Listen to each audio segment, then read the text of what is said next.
Hey, salut à tous, bienvenue à Question Auto, Matt en compagnie de James. Et cette semaine, on roule. Le premier véhicule électrique de Kia à 3 rangées familiales, Matt. Hmm. Le V9. Wow, quelle machine, quel look. Faut dire qu'il n'y en avait pas une tonne présentement sur le marché. On est quand même dans les premiers, à part Volvo avec le EX90 et Rivian, bon, qui est quasiment une gamme à part, là, si on veut. Là. Mais as-tu déjà vu un Rivian au Québec? Non, pas beaucoup, effectivement. Voilà. Mais est-ce qu'on voit des Kia au Québec? Une bâtée. Donc, est-ce que le V9 va connaître un succès? On a hâte de le voir. Une chose est sûre, avec ce lancement-là, ça représente la nouvelle philosophie de Kia pour le développement durable. Et ma foi, eux autres, ils niaisent pas avec la POC, les Coréens, car on va vite, on développe vite, on amène des véhicules qui ont du style, parce que l'extérieur, wow! Oui, un style hyper unique, c'est carré, c'est long ce véhicule-là, c'est 5 mètres de pare-choc à pare-choc, 3,1 mètres d'empattement. Bâti sur la plateforme EGMP, ce véhicule-là a aussi une garde au sol de 7,8 pouces. C'est raffiné, c'est élégant, et regarde-moi cette couleur-là, nouvelle couleur de Kia, c'est Ocean Blue le nom. Ouais, et ça, c'est une couleur forte qui se démarque tant qu'à moi. Ça représente un peu le côté électrifié aussi tant qu'à moi du véhicule, hein? Le côté vert si on veut. Les phares avant, c'est vraiment la signature de Kia présentement. Et on a joué un peu avec la personnalisation aussi là-dessus. Là. Ben oui, mais comme tu vois, le design rappelle un peu le Telluride. Et au niveau de la grille en avant, la calandre, ben on a des motifs lumineux qui sont personnalisables dépendamment de la version où tu peux t'abonner et avoir un design exclusif à ton abonnement. On a ajouté encore une fois des roues qui ont des accents assez particuliers. Bon, peu importe la version qu'on va prendre, c'est pas mes préférés. Mais il y a quand même une fonctionnalité utile à ça. Là. Ouais, ben ça va avec l'aérodynamisme, avoir l'autonomie la plus grande, évidemment. C'est des roues 21 pouces pour le GT Line qu'on a en ce moment. Sinon, c'est 19 et 20 pouces, dépendamment de la version, qui ont chacun leur design, qui sont, à mon avis, très spéciaux. Faut dire aussi que, bon, l'essuie-glace arrière, il est caché, ça rajoute un raffinement de style. Les lumières de nuit, wow! Mais c'est surtout à l'arrière qu'on voit le petit clin d'œil au Telluride quand même en tant que tel. On a un toit panoramique aussi qui est en verre. Sérieusement, un coefficient de drague tellement bas qu'on rivalise avec la EV6. Oui, 0,28. Je suis impressionné. Il faut dire que même à l'avant aussi, les trappes, le design, ben c'est fonctionnel. Même si on va dans une version un peu plus de base, ça look. À l'intérieur, je pense qu'on pourrait passer 1 heure sur la vidéo avec l'intérieur seulement. Ah oui, c'est minimaliste en quelque sorte, mais très techno. Ben, oui, à l'œil, on peut dire, c'est simple, minimaliste car c'est fonctionnel. Mais exact, c'est pas encombré. Non, on manque pas de stock, ça c'est sûr. Mais non, c'est très technologique. L'écran multimédia et l'écran du tableau de bord, c'est 12,3 pouces. Et on ajoute, en plus de ça, un petit écran entre les deux de 5 pouces. Faut dire que présentement, ça, ce que ça fait, c'est que ça vient utiliser un peu les contours de plastique omniprésents qu'on voit dans plein d'autres manufacturiers qui servent à rien pour délimiter 2 écrans. Donc, c'est un peu dans les jambes, cependant, de ma main ou encore le champ de vision n'est pas parfait pour celle-ci. Mais devine quoi?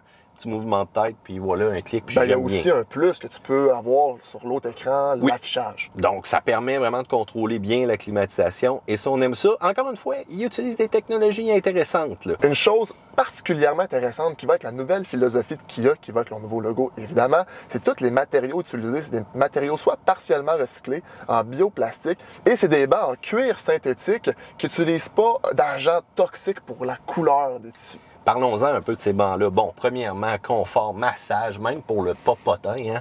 Faut dire que les appuis-têtes, ça fait jaser un peu. Hein. C'est pas tout le monde qui aime nécessairement le style vraiment. Au départ, je pensais que c'était un genre de filet. Quand j'ai touché, j'ai fait, mais non, écoutez, le matériau est quand même pas si pire côté qualité. Ça va être durable dans le temps. Et c'est confortable. Oui, c'est confortable. On a des petites bases pour bon, les jambes, question d'avoir un confort. C'est un peu court cependant.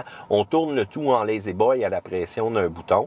Ça fait que c'est confortable. C'est ça qu'on recherche. Et que dire aussi lorsqu'on va prendre place dans la deuxième rangée? Encore là, wow, 2 sièges capitaine. Oui, 2 sièges capitaine, dépendamment de la version, encore une fois, évidemment. On peut encore sortir le repose-pied, mais dépendamment d'une personne grande comme toi et moi, c'est un peu plus difficile.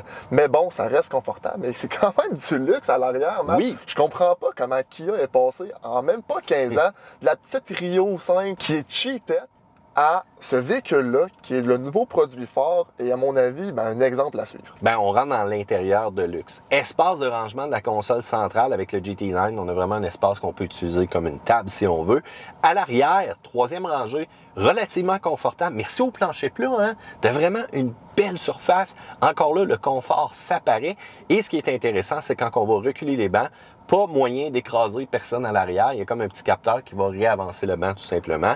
Et que dire aussi des boutons partout pour lever, les baisser. C'est s'ajuster, c'est fou là. Une autre chose intéressante aussi, c'est que sur mon banc passager à moi, il y a des petits boutons sur les côtés aussi pour ajuster à l'arrière. Si tu es trop pogné, tu avances le banc tout simplement. On parle d'un rangement très généreux, James. Oui, 573 litres quand que les sièges sont levés à la troisième rangée et 2314 litres quand les sièges arrière sont rabaissés, ce qui est quand même généreux. C'est très généreux, effectivement.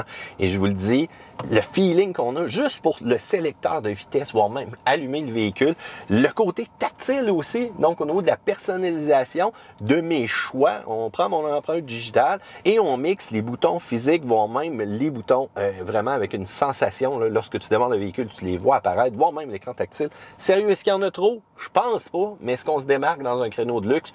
Totalement. Et une autre chose importante à mentionner aussi, combien de craquements il y a à l'intérieur de ce véhicule-là, Matt? 0 et 1 barre, voilà. Et ça, on en reparle dans le comportement routier. Motopropulseur, James. 99,8 kWh la batterie, une autonomie maximum avec la version Wind de 489 km, 370 pour un modèle de base. Une version all-wheel drive, c'est 451 km et le GT Line, à cause de toute la technologie, etc., les grosses roues, 439 km. Donc, c'est quand même respectable.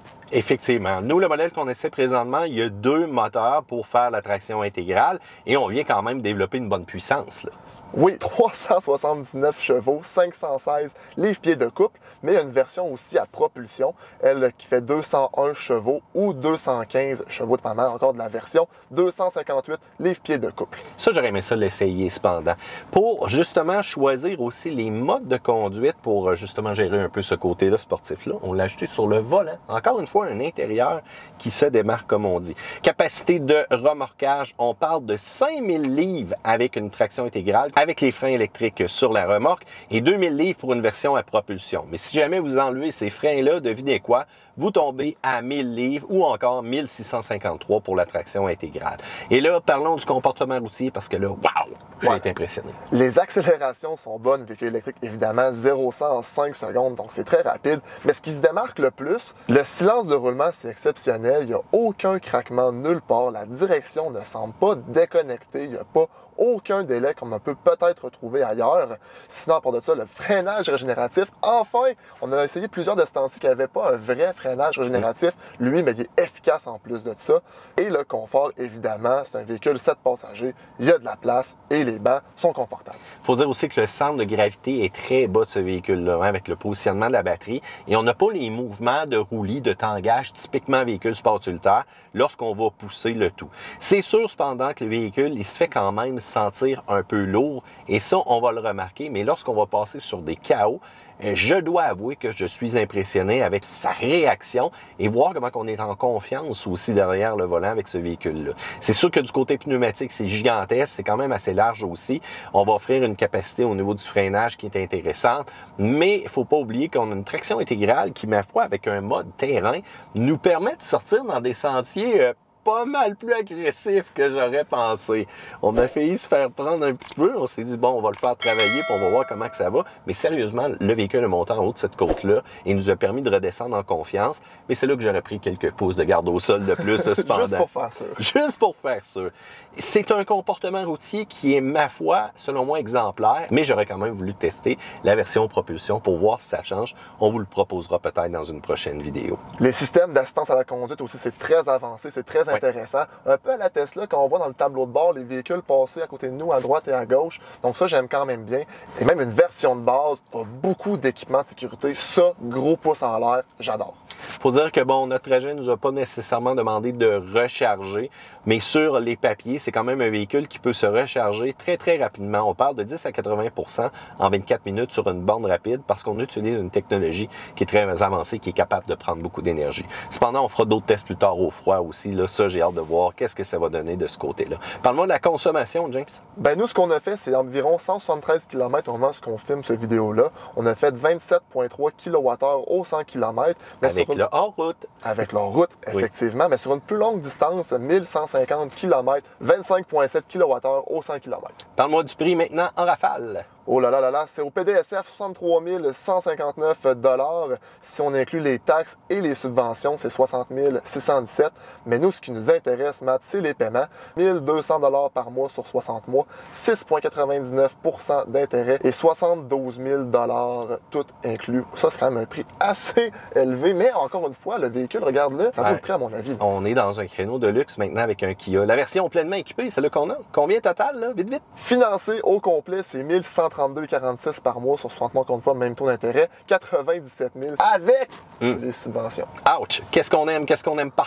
Ce que j'aime plus ou moins, c'est que l'all-wheel drive n'est pas offert sur une version de base. J'aurais quand même aimé pour un véhicule familial surtout. L'abonnement de design de lumière, ben, c'est discutable quand même, là. Vas-tu vraiment payer un montant par mois pour avoir un petit design particulier qui différencie des autres sur le même véhicule? Ben, quand on regarde la vidéo de nuit, c'est beau. Ça permet d'avoir un certain visuel intéressant. Mais c'est sûr que moi, question de payer pour un abonnement pour ça, je me remets en question. Mais oublie pas que les kids aujourd'hui, avec Fortnite, achètent des skins, achètent des danses de la victoire et sont prêts à payer pour ce genre de trucs-là. Donc, est-ce que ça va être la génération du futur? J'ai hâte de voir. Et qui sait, justement, avec la mise à jour over the air qu'on appelle, donc la mise à jour sans fil, qui sait si on peut m'offrir maintenant un mode drift? Peut-être que je vais m'abonner. Un mode drift sur un 7 passagers, Matt? J'ai jamais dit que ça servait à grand-chose, pas plus que les lumières en avant, mais c'est quoi? C'est toujours cool de l'avoir. Bon point. Sinon aussi, le contrôle de température sur le petit écran 5 pouces, c'est un petit peu le volant dans le chemin. Ça peut être amélioré à mon avis. Et les problèmes de connexion, André D'auto, tu as eu beaucoup de misère avec ton téléphone. Il est arrivé une fois que tu as réussi à le connecter. Après ça, oublie ça, impossible. Là, si tu files, je ne sais pas, mais des gremlins, ça existe dans les systèmes multimédia. Vous nous direz comment justement le vôtre se comporte. Une petite mise à jour, puis ça se règle. Qui sait? Donc, du côté des plus, le style, la convivialité, c'est un vraiment, le véhicule à 7 ou encore 8 passagers. La qualité d'assemblage, wow, exceptionnelle. L'ergonomie, le mix aussi d'électronique, boutons physiques, tactiles, tout est vraiment intuitif. Le confort, un gros plus. Et que dire, oui, on le rementionne, le freinage régénératif, tu accumules l'énergie justement en décélérant comme il faut et c'est très puissant. Et en plus, c'est un véhicule qui est versatile, capable de remorquer, capable d'amener la famille un peu tout partout. Kia, c'est maintenant un manufacturier haut de gamme, point d'interrogation? Dites-le en commentaire. Moi, j'ai l'impression que ça s'enligne pas mal vers là. Effectivement. Donc, disponible pour la fin d'année pour ce véhicule-là. Et attention, maintenant, quand tu commandes en concession, que ce soit un petit concessionnaire ou un gros concessionnaire, la liste se rassemblerait au manufacturier et semblerait qu'on va être capable de gérer des problèmes d'ordre. J'ai hâte de voir ça. Parce que les concessions, des fois, n'ont pas toujours un blason doré, hein, comme on dit. Comme dirait l'autre, on verra. Sur ce, on veut vos commentaires sur le nouveau EV9. Pouce en l'air, abonnez-vous et on se dit à une prochaine, une autre vidéo de questions auto. Bye bye!